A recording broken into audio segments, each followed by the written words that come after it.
Сааскы маңнайгы бырааһынньыгы көрсө Кэбээйи улууһугар Далбар Хотун-2015 конкурс үрдүк таһымнаахтык ааста. Жүйлүр сүбә нехелектерден кэлбит мааны елер алахажы хахайкаларын жоғырдарын сыналата. Чагда тыйы кокуй курдук бөһөлөктөртен Далбар Хотуттарбыт конкурс туһаден сылаалах айыны тулуян келен Далбар Хотун-2015 аатын ыларыһын күрәхтестилер. Бо республика ыытыллар Далбар Хотунга биһиге бу кэбээйттен кыттыктара жембет бу кэбээйлер биһик кэбээй сыннялан кинин үлеттере бу бәбит күспетинен бәбит коголаһымытнен бу конкурс өтериен ыытабыт.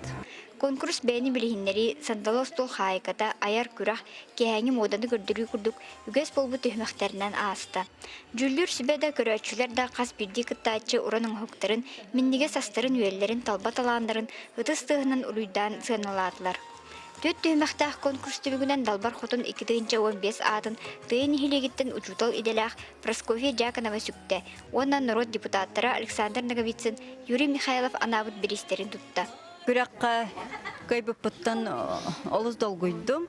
Оны көйем дем мен улханнык хаябата, маттан бем бөһөлөкпин өйәммин, калеммин китте бутым. Терер беләк баһарытнан кыйлах Прасковья Дьяконова буйга булыктах Далбар Хотун республикатагы конкурска Кэбээйи улууһун көмүскүр үрдүк жеске тигисте. Туяра Кокурева, Василий Федоров, Саха телевидениете, Кэбээйи.